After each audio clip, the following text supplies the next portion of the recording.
Hai, assalamualaikum semua teman-teman.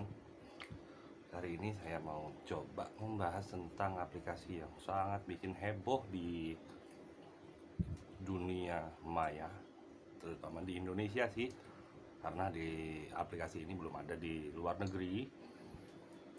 Nah, apa sih aplikasinya? Namanya VTube ya. Ya, dulu saya sempat bahas juga yang saya agak meragukan aplikasi ini, dan ternyata akhirnya kan aplikasi ini diblokir oleh pemerintah karena ini istilahnya melakukan tindakan yang dianggap pemerintah mungkin ilegal. Oke, aplikasi ini VTube namanya. VTube yang merupakan diklaim sebagai aplikasi periklanan atau big database lah. Cuma perlu saya bahas lagi bahwa big database itu berbeda dengan yang namanya kita mengisi data form saja ya. Big database itu lebih ke arah behavior, kebiasaan orang, apa seperti kayak mungkin yang ada di aplikasi Gojek. Itu mereka merupakan perusahaan big data di mana mereka mengumpulkan data, misalnya kebiasaan kita belanja apa, jalan-jalan kemana, mungkin pakai Grab atau apa. Nah itu terus 1 bulan kita ngabisin duit apa, di daerah ini laku burger atau apa. Nah itulah big data, itu perusahaan big data. Sorry. Jadi ya, kalau saya anggap ini ya untuk saya pribadi, ini disclaimernya adalah ini adalah pendapat saya pribadi dan ini merupakan prediksi berdasarkan data yang saya kumpulkan di internet ya. Tapi data ini sudah menjadi umum, diketahui oleh umum.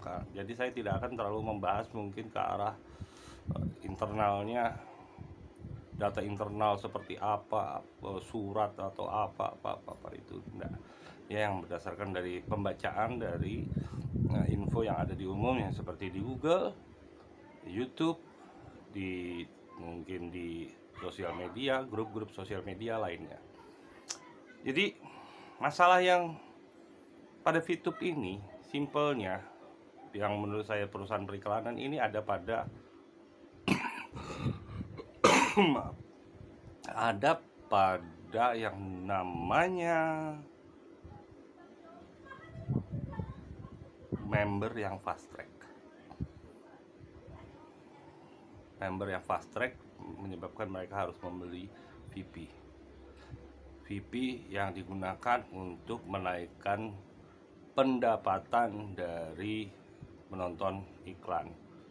Ya, bagi yang belum tahu bagaimana pola kerja dari VTube, bisa dicari bagaimana kerja VTube atau bagaimana cara gabung VTube atau bagaimana, ini banyak sekali di YouTube. Nah, di sini yang akan jadi masalah, masalah yang ada pada VTube sekarang adalah member-member yang fast track. Yang fast track itu banyak, mungkin mereka puluhan juta, ratusan juta dan lain-lain ya.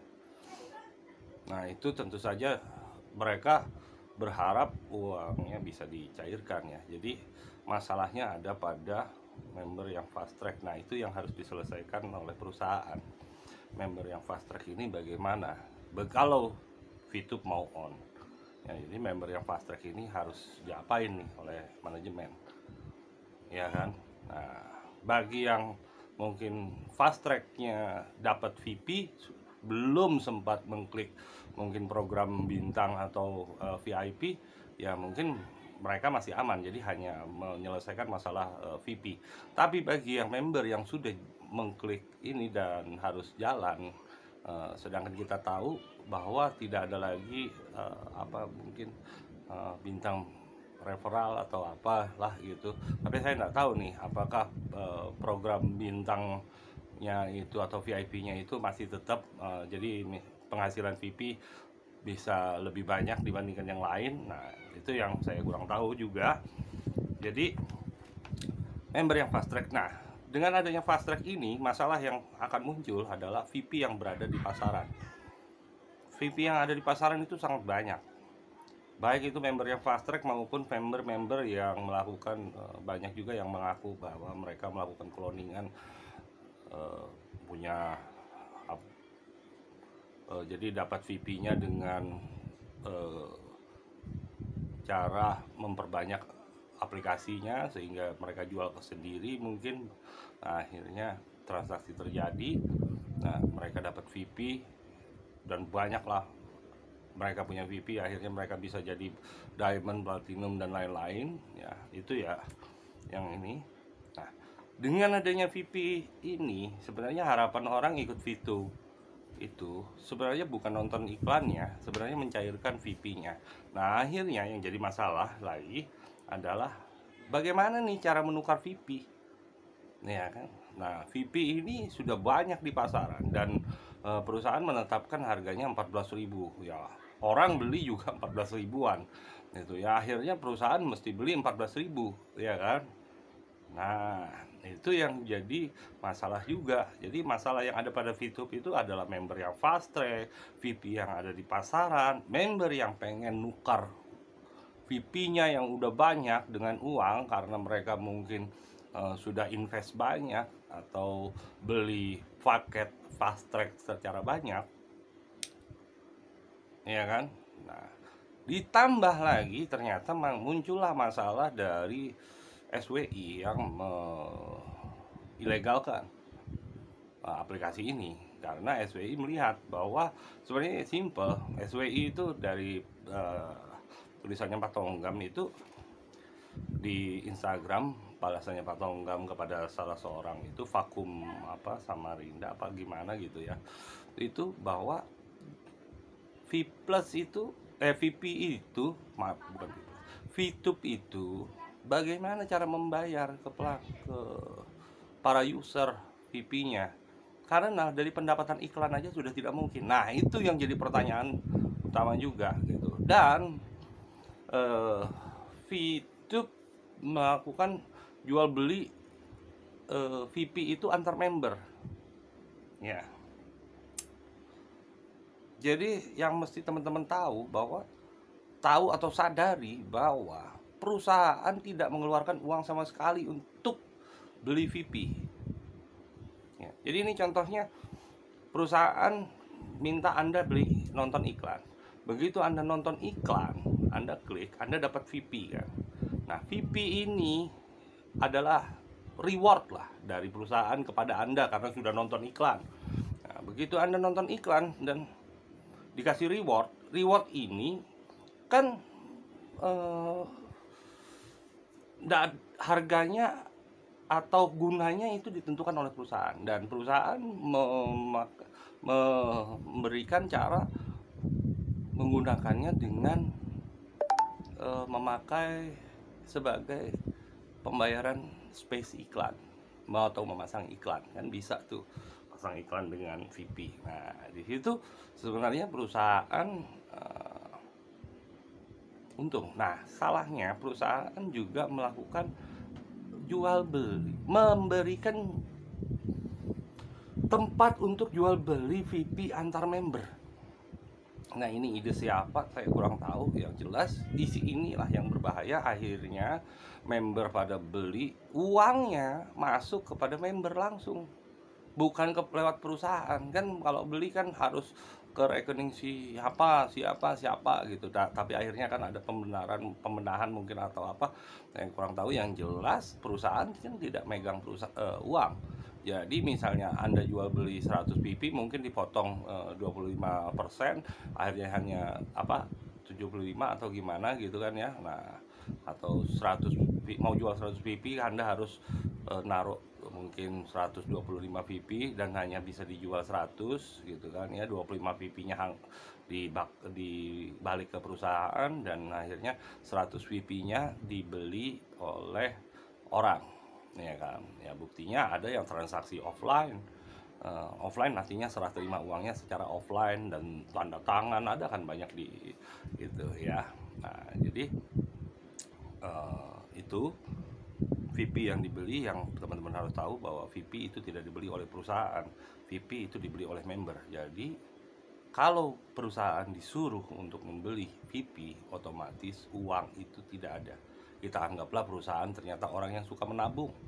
Uang yang Anda beli VP itu ditabung dia, itu tidak dipakai. Ya, kalau dia misalnya dituntut untuk mengembalikan, dia bisa mengembalikan, ya kan? Karena ini, tapi dia juga tidak bisa mengembalikan karena dia memberanakan, membungakan VP-nya, menghasilkan VP, bisa menghasilkan VP. Jadi kalau kayak fast track itu kan bayar 100 VP mungkin jadi hasilnya 120 VP. Nah, berarti kan 20 VP itu kan perusahaan, misalnya nih perusahaan beli juga beli juga 14.000, ya kan. Nah, Anda dikasih uang 14.000 ya, atau ini intinya perusahaan tidak kalau dia mengembalikan sama dengan eh, yang dia terima bisa, tapi kalau dia tidak ada terima terus dia membungakan, ya bunganya itu dibayar pakai apa? Karena penghasilan iklannya tidak sebanyak kemungkinan bunga-bunga VP-nya, ya kan. Jadi kalau kesimpulan saya, pada prediksi saya bahwa perusahaan akan melakukan yang namanya VP itu dijadikan buat bayar iklan. Jadi Anda akan disuruh menghabiskan VP itu untuk bayar iklan. Ini ya, bayar iklan. Jadi misalnya 100 VP buat satu kali iklan gitu kan ya. Satu kali iklan, atau 0,3 VP buat satu kali iklan gitu kan ya. Nah, jadi ada 1000 iklan, berarti 0,3 berarti 300 VP Anda bayar gitu kan ya, untuk beriklan di YouTube, ya kan. Bisa juga dijual ke perusahaan karena SPI kan menyuruh perusahaan yang harus beli gitu kan. Dan juga memang ada klaim dari perusahaan bahwa di seminggu VP tidak laku dibeli oleh perusahaan, berarti perusahaan akan membeli. Nah, karena tidak ada lagi tingkatan di VTube, maka perusahaan akan melakukan yang namanya potongan VP. Ya, potongan VP ini saya nggak tahu, bisa saja seperti dulu 25%, 10% atau berapa, bisa juga 75%. Jadi misalnya nih Anda mau nyarikan 100 VP gitu kan ya, kali 14.000, 100 kali 14.000 misalnya 1.400.000 ya kan, 1.400.000, ternyata kata perusahaan nilainya hanya 75% atau 25% saja yang bisa dicairkan, 75% potongan karena Anda mencairkan bukan menggunakan, itu kan ya. Nah, jadi akhirnya di situ orang-orang daripada dipotong 75%, akhirnya mereka jualanlah iklan, ya kan. Jadi bisa juga dengan cara beli produk V Plus. Ya, V Plus mungkin mengeluarkan beberapa produk baru yang dengan harganya yang murah, misalnya harga 10.000, dia jual harga 200.000. Terus kamu hanya cukup bayar 20% uang cash, sisanya 80% adalah dengan VP. Weh, kan kesannya ngeri tuh. Wah, VP kita laku nih. Ya, produk harga murah dijual harga mahal. Ya kan? Dipotong-potong pun ya tetap aja kamu bayar. Misalnya nih, anggaplah naik 1000%. Dari 10.000 perusahaan jual 100.000, Anda disuruh bayar 10%, perusahaan masih tidak rugi. Iya kan? Bukan ada ongkos kirim. Nah, itu kan nanti bisa aja dinaikkan. Dia bilang 20%. Siapa yang ini? Ya, jadi perusahaan akan tetap membakar VP Anda. Bisa juga ini ada kemungkinan yang keren ini kemungkinan yang keren kalau VP menjadi sebuah token atau cryptocurrency. Jadi ada token, itu ada token, ada koin ya. Token itu berbeda dengan ini. Nah, bisa kemungkinan paling gampang sih jadi token. Nah, tapi kalau sudah jadi token itu perusahaan harus menambah izin lagi ke Bapepti, ya kan. Nah, untuk di Bapepti mesti jelas dulu nih sistemnya seperti apa, ya kan. Nah, oh ternyata perusahaannya nih ada izin-izin yang harus dilengkapi lagi perusahaan. Jadi kesimpulan dari video saya ini adalah masalahnya hanya satu pada VP. VTube tidak bisa on cepat itu karena mereka harus memikirkan bagaimana VP ini kita selesaikan, karena VP ini banyak di pasar, banyak di bawah, banyak yang beli VP ini ya. Mungkin saja saya anggapannya positif bahwa mereka tidak menyangka bahwa VP ini laku keras gitu kan. Akhirnya mereka harus menyelesaikan masalah VP ini. Ya, itulah tadi mungkin cara menyelesaikan VP yang saya prediksikan akan dikerjakan oleh VTube. Oke, buat teman-teman semua, be wise, berpikir yang bijak. Jangan karena Anda melihat suatu keuntungan yang besar, Anda menjadi buta dengan logika. Oke, di luar banyak sekali perusahaan-perusahaan yang mungkin bagus konsepnya, tapi penerapan sangat jelek. Sekali lagi, hati-hati. Jadikan ini pelajaran yang berharga buat teman-teman semua. Thank you, salam sukses dari saya. Bye.